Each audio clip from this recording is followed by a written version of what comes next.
एक छोटे से कस्बे में एक पुराना सा स्कूल था। उस स्कूल में पढ़ता था आरव, एक बहुत ही शांत लड़का। वह ज्यादा बोलता नहीं था, नहीं क्लास में सवाल पूछता था।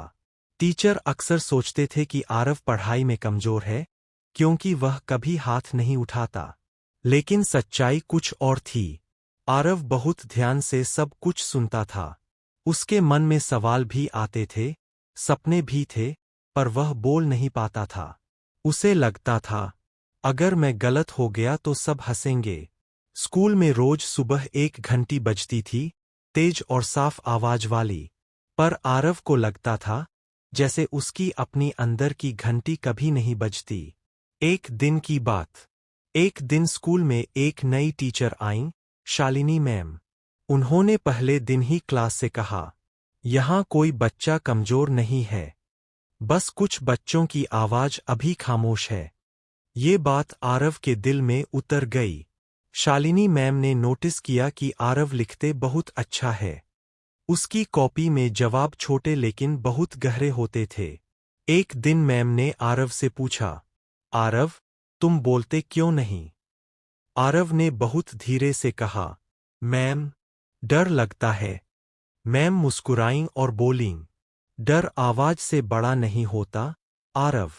बस पहली बार घंटी बजाने की हिम्मत चाहिए। मौका। कुछ हफ्तों बाद स्कूल में स्पीच प्रतियोगिता रखी गई। सारे बच्चे अपने नाम लिखवा रहे थे। आरव चुपचाप बैठा था। शालिनी मैम उसके पास आईं और एक कागज उसकी ओर बढ़ाया। अगर तुम नहीं लिखोगे तो तुम्हारी अंदर की घंटी कभी नहीं बजेगी। आरव के हाथ कांप रहे थे, लेकिन उसने पहली बार अपना नाम लिख दिया। उस रात आरव सो नहीं पाया। उसे लग रहा था जैसे पूरा स्कूल उसे देख रहा है। वह दिन मंच पर बहुत सारे बच्चे बोले, कुछ अच्छे, कुछ बहुत अच्छे। फिर आरव का नंबर आया। हॉल बिल्कुल शांत था। आरव मंच पर गया, माइक पकड़ा, और कुछ सेकंड कुछ भी नहीं बोला। कुछ बच्चे फुसफुसाने लगे। तभी उसे शालिनी मैम की बात याद आई। पहली बार घंटी बजाने की हिम्मत। आरव ने आंखें बंद कीं और बोलना शुरू किया। उसकी आवाज धीमी थी, लेकिन शब्द सच्चे थे। उसने कहा, मैं चुप रहता हूं, क्योंकि मुझे लगता था मेरी आवाज की कोई कीमत नहीं। आज समझ आया कि जब तक मैं खुद नहीं बोलूंगा, कोई मेरी आवाज नहीं सुनेगा। पूरा हॉल शांत था।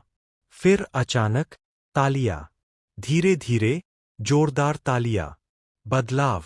उस दिन आरव ने पहला इनाम नहीं जीता, लेकिन उसने खुद को जीत लिया।